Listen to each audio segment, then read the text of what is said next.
प्रदेश में उपचुनाव से पहले कांग्रेस फुल कॉन्फिडेंस में नजर आ रही है। प्रदेश की सभी 7 सीटों पर उम्मीदवार उतारने की भी तैयारी है। इतना ही नहीं, 7 सीटों पर जीत का दावा भी है। रिपोर्ट देखिए।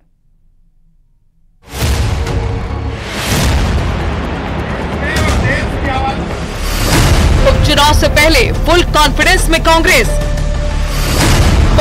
का सभी 7 सीटें जीतने का दावा। हरियाणा में भी जीत का जताया भरोसा। ऐसे कयास लगाए जा रहे हैं कि नवंबर में प्रदेश की 7 सीटों पर उपचुनाव हो सकते हैं, लेकिन इससे पहले कांग्रेस को पूरा भरोसा है कि वो सभी सीटें जीतने वाली है। कांग्रेस का कहना है कि हरियाणा विधानसभा चुनाव में कांग्रेस सरकार बनाने जा रही है और उसका फायदा पार्टी को उपचुनाव में मिलेगा। राजस्थान में कांग्रेस अब उपचुनाव की तैयारियों में मिशन मोड पर जुटने वाली है। हरियाणा चुनाव में लगने के बाद में प्रदेश के नेताओं को लग रहा है कि हरियाणा चुनाव में कांग्रेस सरकार बनाएगी और उसका असर उनको राजस्थान के उपचुनाव में भी देखने को मिलेगा। कांग्रेस यहां पर इतनी कॉन्फिडेंट नजर आ रही है कि वो 7 सीटों पर चुनाव लड़ना चाह रहे हैं। हालांकि प्रदेश अध्यक्ष का मानना है कि आखिरी फैसला आला कमान का होगा, लेकिन उनकी टीम सभी 7 सीटों पर लगी हुई है। प्रदेश में पिछले 9 महीने में जो सरकार की स्थिति रही है, मंत्रियों का आपस में टकराव रहा है, विधायकों की स्थिति रही है, जनता जिन मुद्दों पर परेशान रही है, उन तमाम चीजों को लेकर के वो सरकार का घेराव करेंगे। कांग्रेस का साफ कहना है कि प्रदेश की सभी 7 सीटों पर जीत की तैयारी चल रही है। हालांकि गठबंधन के सवाल पर प्रदेश अध्यक्ष गोविंद सिंह डोटासरा ने कहा कि आलाकमान जो भी फैसला करेगा वो मंजूर होगा। हालांकि उन्होंने प्रदेश सरकार पर पिछले 9 महीनों में कोई काम न करने का आरोप लगाया। बीजेपी तो पहले ही हार मान चुकी है। वो तो कह रही हमारी तो 1 सीट आए तो ठीक है, ना आए तो हमारी सेहत में क्या फर्क पड़ता है।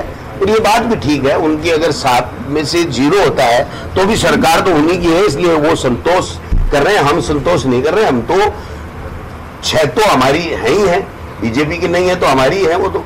और 1 भी हम जीतेंगे, यानी 7 की 7 सीटें हम जीत रहे हैं, इसमें कोई दो राय नहीं। कांग्रेस को भरोसा है कि उपचुनाव में कांग्रेस सभी 7 सीटें जीतने वाली है।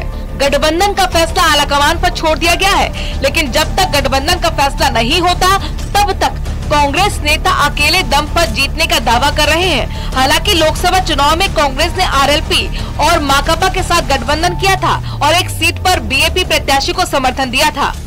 गठबंधन का फैसला ऊपर वाले करते हैं, हम तो 7 जगह तैयारी कर रहे हैं कांग्रेस की पार्टी के प्रदेश अध्यक्ष के नाते और वर्कर के नाते। गठबंधन का फैसला ऊपर से होता है। गठबंधन का जो भी फैसला अगर वो करते हैं तो पार्टी हाईकमान का फैसला होता है, उसको मानते हैं। कोई इग्नोर कर ही नहीं सकता, कोई न मानने की बात कर ही नहीं सकता। आज की तारीख में हम 7 जगह कांग्रेस के मंडलों में, ब्लॉकों में हमारी कार्यकारिणी बना दी है, वहां पर प्रचार कर रहे हैं। ऑब्जर्वर हमने लगा दिए हैं, वो जा रहे हैं। हमारे एमपी कैंडिडेट तमाम लोग जो है वो लगे हुए। राजस्थान की 7 विधानसभा सीटों पर उपचुनाव होने वाले हैं। इनमें अलवर, रामगढ़, झुंझुनू, दौसा, देवली, उनियारा, खीवसर, 84 और सलूम्बर शामिल है। हालांकि चुनाव की तारीखों का ऐलान नहीं हुआ है, लेकिन ऐसा माना जा रहा है कि नवंबर तक चुनाव प्रक्रिया पूरी की जा सकती है। एक और कांग्रेस मानकर चल रही है कि उपचुनाव में उसकी तैयारी मजबूत है, तो दूसरी ओर हरियाणा में बेहतर नतीजों की उम्मीद भी है। ऐसे में आगामी चुनाव में नवंबर से पहले सियासत क्या क्या बदलाव दिखाती है, ये देखने वाली बात होगी। लोकसभा चुनाव में जिस तरह से कांग्रेस को जीत मिली और पिछले जो विधानसभा चुनाव में कांग्रेस जो महंगाई से राहत का विजन लेकर के आई थी, इन तमाम मुद्दों को लेकर के न केवल ये चुनाव लड़ेंगे बल्कि जीतेंगे भी। अब देखना ये होगा कि कांग्रेस के इन दावों का कितना असर इन चुनावों के अंदर नजर आता है।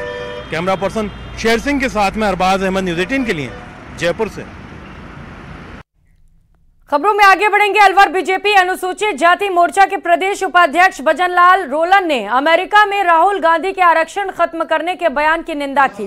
उन्होंने कहा कि राहुल गांधी जब भी विदेश जाते हैं तो राष्ट्र की नीतियों के खिलाफ बोलते हैं। उन्होंने कहा कांग्रेस का आरक्षण मामले में रवैया विरोधी रहा है। वहीं बीजेपी के पूर्व विधायक जयराम जाटव ने कहा कि कांग्रेस ने आरक्षण बचाओ संविधान बचाओ के पोस्टर लगाकर अनुसूचित जाति और जनजाति के लोगों को बरगलाया।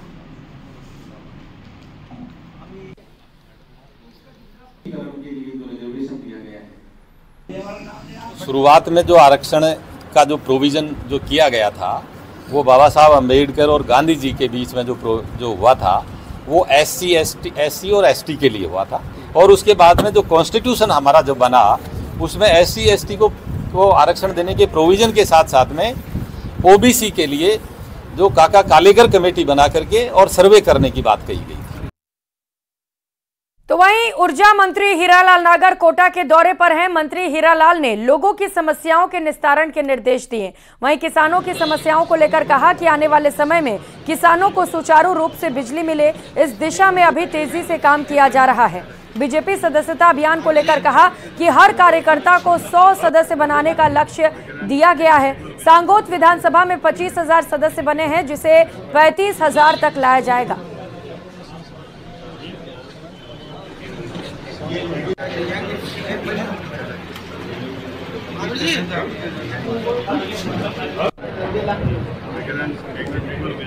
ऊर्जा के क्षेत्र में हम हर वो नया इनोवेशन कर रहे हैं जो कहीं भी विश्व में कोई नई तकनीक हो, उसके माध्यम से हमें यहाँ कैसे हमारा उत्पादन बढ़ा करके बिजली का हम ज़्यादा से ज़्यादा उत्पादन करके और कर सकते हैं। जिसमें सोलर है सबसे बड़ा, अभी हमारा राजस्थान सोलर का हब है, विंड पावर हम लेके आ रहे हैं और उसके साथ साथ हम पंप स्टोरेज है, बैटरी स्टोरेज है और भी नई जितनी भी तकनीक है वो ला करके, और ये चाह रहे हैं कि भी राजस्थान में ऊर्जा की कोई कमी नहीं रहे। हम रिसर्जेंट राजस्थान करने जा रहे हैं और उद्योगों को भी पर्याप्त बिजली मिले, कृषि को पर्याप्त बिजली मिले।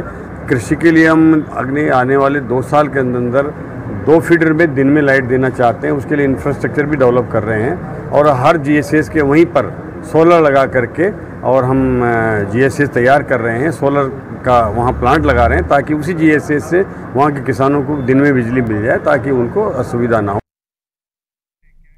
और बुलेटिन